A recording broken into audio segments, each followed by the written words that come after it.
Hello and welcome to another episode of Riding Unicorns. Today we're delighted to be joined by Nikola, who's the co-founder and CEO of PolyAI. Nikola has once been on the podcast before from the Capsule event, but today we're going to dive in a bit more into the PolyAI journey and the future of voice AI, which is obviously very exciting. For those that don't know, PolyAI is a leading supplier of conversational AI for automated customer service. But I think the product suite is expanding, so it'd be interesting to get into that a little bit. And you recently closed an 86 million Series D from top investors. So you are one of the biggest voice AI companies in the world. And Nikola, you were previously a machine learning researcher and part of the team that built Siri. So it'd be interesting to learn a bit more about that as well. So welcome to the podcast. Let's just go back a bit and go back to when you started. What did you see in conversational AI that the world is only now currently waking up to? Yeah, I think and to go back to kind of like your summary of my life story, our first company, VocalIQ, was acquired by Apple to make Siri more conversational. And Siri had a grand ambition of being that future Jarvis-like state. And that's a lot to ask for. It's really a lot to ask for because the technology was nowhere near good enough. And I think the bet we made with Poly was like, how do we go for the step in between where we do something that many companies do in great volumes? How can we do it with technology in the way that humans do in contact centers today in order to move the technology and its evolution to the next step where it's not just a clunky IVR that saves cost. It's really a very poor vision and version of what do we have. But really something that you look at it and you're like, wow, thank God they've implemented PolyAI because it means they care about me as a customer. That was the vision. That was what we set out to do, to build a few systems that people would like, or at the very least not hate the way they hate most voice automation right now. And, we've been at it for a while. We've been very successful. I think we achieved that and a lot more with our deployments. And then we've scaled it through a platform, through partners, through everything that goes into working with and scaling software to a point where now we process, I think we crossed the point of 500 million conversations now. And, we'll do a lot more. It grows exponentially. So it'll be more and more every year. But yeah, the goal was always just how do we take the next step in that human computer interaction? And Nicola, I think, so you're doing many calls. I think I read somewhere you've done 150 years of calls through the platform now. I think everyone knows, all our whole audience will have heard of voice AI and will know that perhaps they should be using it in their own businesses. A simple example is in hospitality, where we work with a few thousand restaurants around the world, or with 1 and 2 different casino groups in Vegas. So 1 out of 2 properties in Vegas run a PolyAI system so that if you call reception, someone picks up immediately, right? And that someone is AI and has answers to the questions. It can help you order a fresh set of towels or anything else along those lines. And then for restaurants, it means that they never miss a revenue generating phone call, right? They never fail to make an appointment. And we've had cases where that increases revenue by 5 to 10%. The average lifespan of a restaurant is actually 5 years. So that difference of 5 to 10% can be the difference between whether they make it that year or not. So it's a great example where you do it because it makes your business better. It gives you more top line, not just I pinched a few pennies and because of that, my business is better. That's small thinking. Beyond that, we have many large customers. I think say PG&E in California is the largest utility company in California, one of the largest, if not the largest energy company in America. And with them, we've had a day where we took nearly 1 million phone calls, right? It was a biblical flood where people were cut off from gas, from electricity, and they called in absolutely crazy numbers. And we picked up every single phone call, right? So it's a pretty bad day, but it would have been even worse had they not been able to service that demand and tell them, we know that the power is out, you don't have to report it, we're on it, ETA X hours. It's not great that it's happening, but it's better that you communicate it clearly immediately at the right volume than that your phones crash as well on top of everything else going on. And beyond that, a number of retailers where we save their kind of like whole holiday season because the calls spike by a factor of like 3 to 5 times. And the issue is they don't spike just for a single customer, they spike for all of them. So all the pools of extra kind of like labor that they can tap in like BPOs or their local contact center kind of like suppliers, like they can't. They're all fighting for the same resource. So you just can't get enough people. You should see how a retailer prepares for a change freeze. It's like the whole year revolves around that period. Much like in hospitality, it revolves around that period because that's where they make up the losses and turn into a profitable business. We work with large banks like UniCredit or NatWest, Metrobank, with insurers like Allstate, Liverpool Victoria, Simply Health, really a bunch of different ones. And there it's all about just like picking up every phone call, doing what's right, reporting on the data. Like for one of the largest logistics companies in the world, we've been able to identify patterns of behavior of like operational issues in a depot that may arise even from just one rider doing something incorrectly. And the rider doesn't know why the overall metric's falling, but if you can kind of like dig into the data and triangulate with the call patterns coming, you're able to surface operational issues that lead to those calls. And that's always been the issue, that people say contact centers are boring, they're a cost center. Well, they're a cost center because you're not doing something right with the rest of your business. And the more you mess up kind of like further upstream, the more you have to spend on contact centers just to failure management. It doesn't make your business better, but you have to do it nonetheless. It's a tax on not doing something else. And if that whole channel can come alive and feed that information back to the business, well, then you've got like a real thing. Then you've got like a brain. We call this like the agentic enterprise, where you basically start having like nervous system that goes all the way out to those functions and goes, oh, this hurts. Please don't put your hand on the stove. Or calls are spiking about billing issues in Newcastle. You've done something off in the Northeast. Go check it out. And okay, let's send out communication. Like, we've overcharged you for the month of May. We'll be sending out a revised bill in the next 48 hours. No scandal, no media reporting, no social media outrage, business as usual, right? So that's really appealing about these systems. It's that the upstream effects of adding intelligence to that layer, like systematic hive mind thinking intelligence of the kind that AI today can deliver, you make your business a lot better. Yeah, I mean, you've done so much more there than just kill the call queue, because you can handle millions of calls asynchronously. So that was probably a big early feature, but actually being able to have all that feedback feeding into every team and every system is absolutely massive. You mentioned a number of use cases there, different verticals, and we've recently seen a rise of voice agents that are very vertical specific. The one that comes to mind is Linda AI, which is, I think, for dentist receptions. It's like, that's their thing. How do you think about the need for verticalization versus PolyAI can do it all, so these things are never really going to be as good as the super agent, which PolyAI is? Depends what kind of answer you want. Give us the most controversial answer. Yeah, by and large, the latter. You don't need to be vertically oriented towards dentists. We've got a number of very large enterprise clients that are dental chains. I don't think any of our deployment teams even thought of that as being particularly special. It has a set of backend integrations that we set out to learn, do, productize, and then when the next one shows up, it's easier. So on that front, yeah, if you're going to do the first use case, then the second one is easier if it's the same use case. And more broadly, it definitely doesn't have to be that specific, because an appointment for a dentist is no different to an appointment for a vet or an appointment for a dermatology clinic or an appointment for, at the end of the day, it's almost not that different from a restaurant or even a hotel. Hotel gets more complicated because the order itself is more complicated, but it's just really subclass of appointment.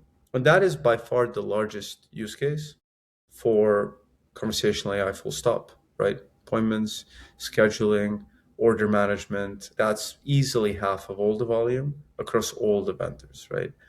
And then, you've got other pockets like outbound is big. So outbound lead generation, outbound sales. We do quite a bit of that. It's a good use case. It's a bit harder to figure out where you are in the clear when it comes to the word of law. Who can you call when it gets too much, whether it's the right strategy or not? Because, sure, I could call you 1,000 times. And, if I do that, I will almost certainly guarantee that you never buy anything from me ever again. And that you probably put in considerable personal effort to tell others that they shouldn't buy anything from me either, right?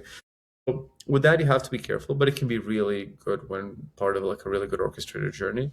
And then, you've got things like account management, TSM use cases, like, password resets, technical troubleshooting, a number of things. And it's all really, really interesting. And the potential of the whole thing is large.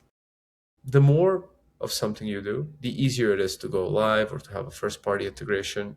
I think the one thing that is particularly relevant now, especially in the aftermath of the SaaS apocalypse and those software vendors that have the right to be a system of record, deciding like, what are we going to do? Are we going to like open up freely to these things and let them, like Sachs said it on the Olin podcast, it's like if all the value goes to the agentic layer, right? Like all these guys become is a utility company, right? They're providing something that you have to have, kind of like telephony or a system of record like Salesforce or Zendesk or, ServiceNow, any one of them, right? Do you just resign to being that system of record that they have and they flip between 1 out of 4 or 5, and then all the value of the labor placement on top going to someone else? Well, you can fight that by saying, I'm going to close down. You can't have access. The only way for you to do something like that is to buy it from me. Now, their solutions for that are not very good. That's just because big companies move more slowly and don't innovate as fast. Will they get there? We will see. The issue is, can they afford to close down and piss off all of their customers that want to work with a Poly and risk that they go somewhere else? I think as a system of record, the moment you've said you're going to do something like that, you've crossed the Rubicon, right? You are no longer a Salesforce. You're becoming maybe a bit more of an Oracle or someone like that, where it's like, all right, castle walls up, drawbridge up, moat filled with crocodiles. And it's like, let's see if you can do it all yourself. Or, you've heard Carp talking about Palantir and like, go on, rebuild it. I dare you, right? It's like, yeah, I mean, they've spent like, 15, 20 years building something. It's complicated. It serves a particular purpose. It's not easy to rebuild it because the insights, the integrations, the know-how needed to replicate everything that they do is hard. There's a moat in there, 5, 10, 15 years of moat. Maybe it's endless. Maybe they're the only ones that now fill that need and it's hard for anyone else to get in. You can put it to the test if you close down. I think for the systems of record, it's a dangerous game. And we don't see them doing that just yet. But yeah, we'll see. And Nikola, where do you see your moat coming from? How do you see the market for voice AI playing out? Will there be a number of winners, or how can you build a very sticky product that's hard to rip out? Well, I mean, I'll tell you why it's hard to rip out, right? Like by the time you've started working with someone, week 1, 2, 3, you're very easy to rip out, right? It's a matter of a telephony integration, and then you're probably answering some questions. Maybe you've understood what's known as skill groups, kind of like where you route the different calls when you can't do something.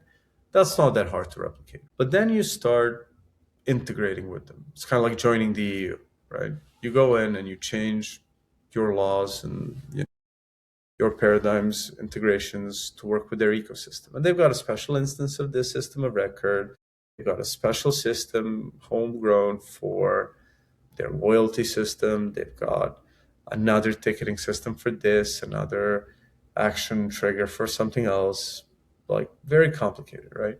So you go through all that, and like there's a data point which says that basically your churn risk in enterprise software is directly correlated to only one thing, which is the number of different integrations with other systems, right? And it kind of grows quadratically, your stickiness. So when you scale deployments to the point where your AI is doing the work of 1,000 plus people for a single customer, and right now we've got at least 5 customers where that is true, it's not just that they'd have to hire 1,000 people. Because in theory, if it's so easy to replace, they could buy it or build it themselves. It's really the fact that they'd have to go through that procedure again, right? Now, in an ideal world, a phenomenal software systems architect looked at it all, abstracted everything away, created an MCP service that worked for all of this, But I can tell you that in practice, that is complete science fiction, and it'll probably take a very long time for that to happen. And, the reason we talk about forward deployed models is because these are hard environments, right? Where documentation is lost. You're often doing archaeology to figure out how to do something with a client. They Nikola, don't know who to even reach out to internally to find out how to do something, right? how do you avoid the voice becoming commoditized? What do you mean by that? How do you avoid voice AI becoming the next utility company where margins are driven to near zero? Will there be pricing power in this market, do you think? Depends on what level you're looking at, right? So the application layer, where it's like a solution doing something, where if it's integrated in this way, you've built up effectively an application which is built to play nicely and quickly, to bring time to value to like 30 minutes instead of a development project for 6 months.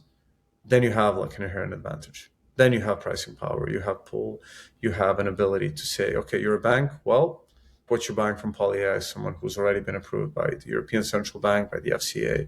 We have systems running where, it's lived the test of time, and your competitors have renewed a number of years. You're buying a near risk-free kind of like addition to what you do. Our job there is to choke out all the other players so that they don't get those case studies. The moment there's enough of us, then there's a pricing war, right? If our capabilities are the same. We don't see that happening, right? Because most of the competition in conversational AI are not even voice companies, right? They're chatbots, and they talk about being omni-channel, and they plug into like DeepGram or 11 Labs or Cartesia, and they're like, well, okay, now I have voice. And then in production, none of it works. And that's kind of like where the market is right now. So there are very few companies that are running serious enterprise agents. You see a lot of demos, and I think that we'll live in a time where a lot of these companies write case studies before they're even live, and power to them. I don't know if it's good marketing, but it's definitely an impressive discipline. I think for us, we've always been quite measured around like these claims, also because it's not particularly popular to go around telling the market that you don't do the work of God knows how many tens of thousands of people, because they do definitely disrupt some jobs, right? And many of those jobs would not have been filled, and many of them are roles that like face constant attrition, rehiring, untrained people, part-time workers jumping in to help. But like the impact is real. So we've always been measured around like those companies that want to improve their customer experience and are willing to pay a premium price. They work with us. But the whole like commoditization, like we're not talking about electricity here. Think of it as a composite electrical good for now, right? Because it's not really voice AI that we're selling. We're selling voice solutions that solve particular problems, right? So the mode is in that like application layer versus the model layer. I think in the model layer, it already is commoditized. And Nikola, I heard someone recently say that no good innovation comes with good margins initially. But I wanted to know if that was true with voice AI, because it seems in the AI space, we've got obviously LLMs, and then we've got voice models and video models. Video models seem to be completely uneconomical viable from what I can tell. LLMs are great for lots of use cases, but the coding side of it, there seems to be some margin pressure for the wrapper platforms like Lovable and Cursor, etc., where they've had to adjust their pricing a lot to try and fit their margins. But in voice, you're literally replacing a human who would be quite expensive. You are generally paying per minute and charging per minute. So it feels like you can have quite reliable margins built into the product from the start. Is that correct? Or how have you seen things change in the time that you've been building the company? I mean, when we started doing this, we were the only ones. And it was near impossible to even sell it to anyone because they thought I was nuts. The flip side was that when we got in, like the pricing power was incredible, right?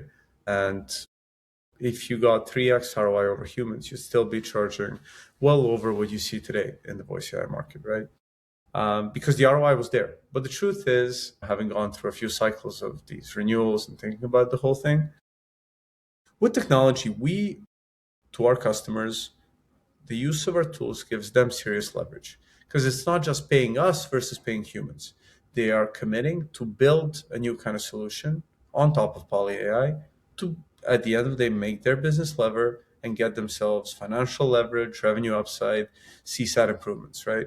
So I think to me, like being transparent with pricing and saying, hey, I will charge X cents per minute, and that's what I want to do because it gives me healthy gross margins. And if it works for you, that's great. And then obviously there's a bit of haggling and, volume discounts and all that.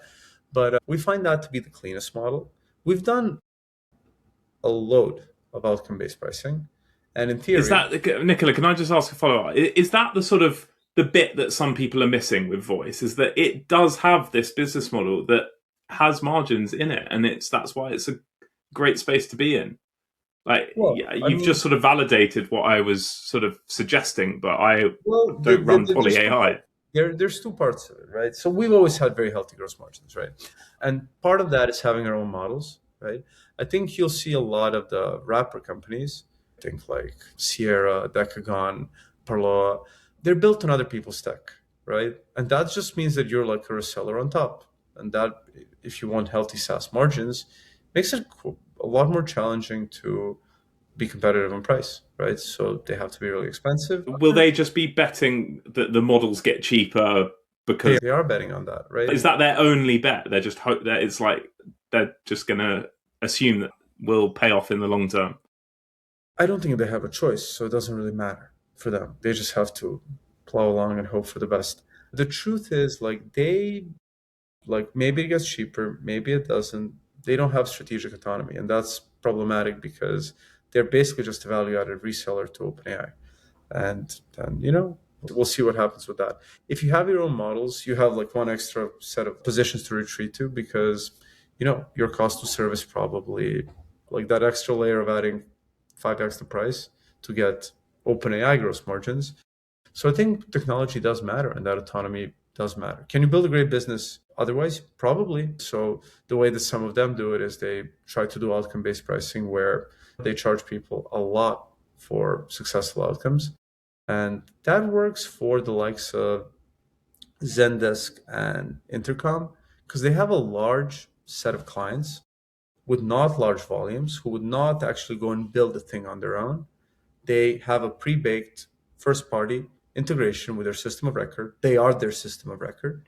So they can offer them something that paying with higher OpEx, but not committing any CapEx just makes sense because it's de-risked compared to doing anything else. So I think they've built really impressive businesses. I think both are 100 million plus in ARR from the kind of AI line of business on top of the standalone Intercom or Zendesk business. When it comes to other players, like say Sierra, where they try to price an outcome, I've done it as well. And here's what happens in practice. A year in, you say, pay me $2 if that works because that outcome is worth $10. The moment you've done that, the clock starts ticking. And internal IT is those guys are charging $2 for that when it could be internally built 10 cents a minute. So call is 3 minutes, 30 cents. They're charging $2. What's the moat? By the time they built it, and they prompted the living hell out of OpenAI systems in the back end with a few kind of little modules they built on top. All that data belongs to the customer and can be used by the customer's IT team to do the same thing. And, it used to be hard for them to do the same thing, but with coding tools and stuff, it's just getting easier and easier. So that whole borrowing from the future by having that level of pricing, that will go away. So that pricing power of charging way more, because in theory it makes sense. You can sell a few deals like that, come renewal, they're going to turn around and either just go and build it on their own, or they're going to force you into a conversation where it's either per minute on a fair price or much lower rates for outcome-based. But it comes back to that philosophical thing, which is if you're a tech company, you should be building your technology. And that technology should be giving people leverage in their work, in their daily work, right? The other part that people forget is if you don't commit to doing something, building something and running it, which is parent pricing, you're kind of giving yourself an option to work on it. And if it's great, you'll get paid a lot of money. And if it doesn't work well, it's okay, you don't pay anyway. But if I'm a prospect and I'm buying from one company that will do something and charge me transparently for it versus another company where it's hey, I won't pay anything if it doesn't work, but I'll pay through the nose if it does. Well, why? Why would you do that? So I think the outcome-based thing, at least in CX, for the most part, doesn't make sense. You know what does make sense? Like licenses. Many companies are complicated businesses that kind of like spread costs around constituent units, right? You mentioned dental offices, right? They will probably be passing the cost down to the individual dental office, especially if it's a franchise model, right? At that point, like they kind of want to know what they're going to pay, and they will find both outcomes and the license, both the outcomes and the consumption-based model to be too difficult. Because if I'm like a restaurant and I get like 50 calls a day, I don't want to like every month look at like how many calls did I take, how much should I be paying, how do I budget for it. I'd rather just know that I pay $300 a month, right? Because then I can budget for it. So there's really just like real considerations of real businesses buying this technology. And much of the mode is like knowing what they need, building a system of like value additive things around your solution so that it's super valuable to them. And at the end of the day, we're back to like, like square one. We're just trying to build good, useful software. James, you had a question about growth and... I had lots of questions, but I think we need to get towards the latter part of the... Yeah. Go on, Hector, you go then. I would like to hear the story of Gordon Ramsay, Nikola. I think you were working with Gordon Ramsay, and I'm sure our audience would like to hear the use case there. Yeah. I mean, Gordon Ramsay has been a client of PolyAI for about 2 years now, his restaurants. It's exactly the kind of client we love, someone with like crazy standards, really passionate about what they do, the best at it, like we are. And with them, it's simply like, okay, they're not afraid of putting this AI in front of their customers.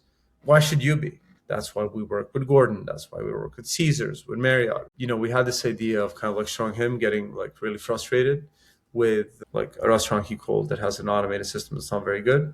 And then kind of like calling his own restaurant and just being delighted by how good it is. We reached out and recorded the whole thing. It was a really fun day. He is a really awesome guy. He doesn't act. He is who he is. He's that on screen and off the screen. That's my favorite kind of actor, even though he insisted that he is not an actor, but I'd argue he's probably one of the better ones. Is that video out now? It's available. The video's out. Like, yeah. I mean, if you look it up on YouTube, I think we have something like 4 or 5 million views on it. It's definitely the most watched Super Bowl ad. I think we also really like the idea, as a British company that is now like 80% American in revenue, we're kind of like Gordon, right? Like he's a Brit who went to America and made it really, really big there. Not that he's not big in the UK, but really, I think America made his career from Hell's Kitchen, Kitchen Nightmares and all that. I really like Gordon Ramsay. I think watching him has a therapeutic effect on me, which probably says more about me than about anything else. But yeah, it was a real dream come true because you think who would be a good brand ambassador. And I think for us, how we think about our product, about quality, about good experiences. He's got a very recognizable voice as well. But also I think it opens up a whole other conversation, which unfortunately we don't have time for, about like B2B companies having like celebrity brand ambassadors and influencer partnerships and things like that. But I can see the alignment and it's very, very cool. And it's great that he's actually using the product in his restaurants. There's obviously clear alignment there, very, very high authenticity, which is critical for any influencer stuff. So, Nikola, we've got our final 2 questions, which we've just got time for. So the first is a future unicorn prediction. So is there another company that you've seen that you think has a lot of potential? Yeah, I think I saw you guys interviewing Manny Medina from PolyAI. Yeah. He's great. He's really great. He's, I think, one of this like new wave of serial entrepreneurs who found their way to London. And I think that's a really good thing for the UK and the European tech ecosystem. He's trying to basically find ways for companies to monetize agents in the closed SaaS world. And I had a few really, really strong conversations with him. I think that the beauty of second-time entrepreneurs who've taken the first company to great heights, like he did with Outreach, is just like the next time they're playing the game, they kind of know how to get to a similar level in like 1/10 of the time. So if I had to bet on one, especially locally, it would probably be him. Yeah, very cool. Yeah, he's a bit of a machine and they seem to be doing really well. And it's very... He's really thinking about how AI is actually going to change business, which is really, really cool. And then our final question is our dinner party guest game. So if you could have dinner with any 3 people, who would they be? It's a hard question, right? I mean, topically, just in this space and stuff, I think like one founder I really, really like and always have is Jensen Huang. I've met him. I've not had a chance to like sit down and have dinner with him where, if drinks start flowing, you can ask even more authentic questions. I always appreciated his whole like, would you do it again? Hell no. Right. I think that there's just like too much marketing and like, glam and glorification of this life, which is actually like really rewarding, but also like brutally punishing because you work nonstop and, the uncertainty is high at almost all times. I just love how refreshingly honest he is about it, while he still has like the best swagger of any big tech CEO. So I think I just find him really, really authentic, and I'd love to spend more time with him. He's an investor. He announced a big follow-on investment in PolyAI next to Keir Starmer. My wife saw the clip. The guy next to him looks like Keir Starmer, and I was like, Renata, watch the clip again. She's like, oh, okay. Well, he just seemed like very kind of like irrelevant in comparison, which I think is a fair observation. So that was one in the tech world. Larry Ellison, I think that's like a systematic empire builder, like very different.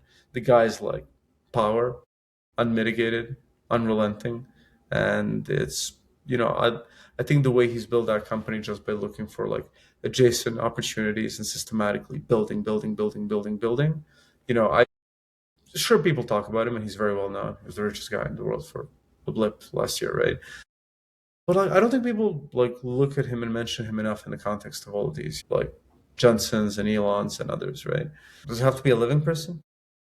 No, it can be literally anyone. Yeah. I mean, I think that like historical figures, I think Churchill would be really, really fun to have dinner with. I think, people get lost in his shenanigans and personality and stuff, but forget that the guy had the audacity, the courage to stand for what was right when the cards really didn't look right.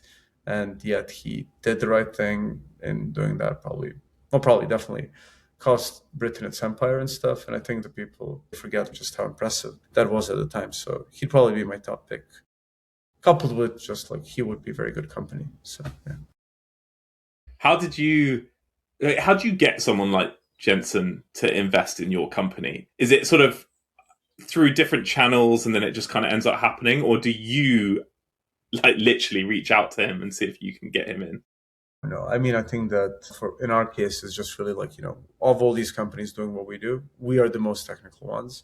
And for NVIDIA, that matters because as they build, because they're building like a lot of like the software, like from CUDA onwards, they build things on top of GPUs that allow builders of sophisticated AI things to build better things. And in doing that, sure, they get lock-in and all that. But really, I think they're just doing it because that's how you make the most use of their technology. So we've collaborated with them for a long time.